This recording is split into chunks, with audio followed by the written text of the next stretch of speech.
Good morning, everybody. Today's Friday, April 3rd. For today's video, I wanted to talk about IStation. Please don't forget that IStation is one of the tools you can use to improve your reading while we are stuck at home. So, the first and easiest way to get into IStation, if it works for you, is to go through the hub. So you sign in, click on your iStation icon, and hopefully it will open right up for you, and you can go ahead and get started. So while I'm here, I can do a shout out to all the people that have been doing iStation this week. So Ashley, good job. Jacqueline, Danilo, Sochil, and Madeline in my homeroom have all got their minutes in for this week. And in Mr. Elgeen's homeroom, it's Samuel, Jared,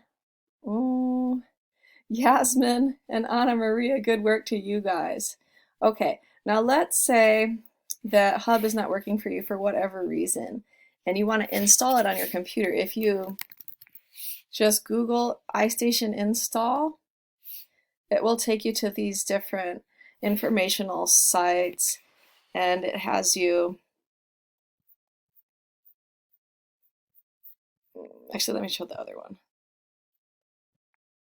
It has you say what kind of platform you're on, and it tells you how to install it for your device. I'm on a Mac, so I would click this in download iStation for Mac. It downloads to my computer, and I follow the instructions to install the software.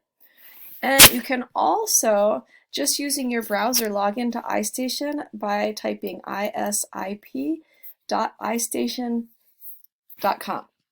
And then you can just run it from a regular browser window. So you have to search by school name, put in Youngblood, select it, and you're ready to log in. So please try to do iStation at least once a week for 20 minutes, if not every day. 20 minutes a day would be great, but if you're dividing your time between vocabulary and capstone some of the days, that's okay too. But do try to get into iStation at least once a week. All right, keep up the good work, and we'll talk again soon.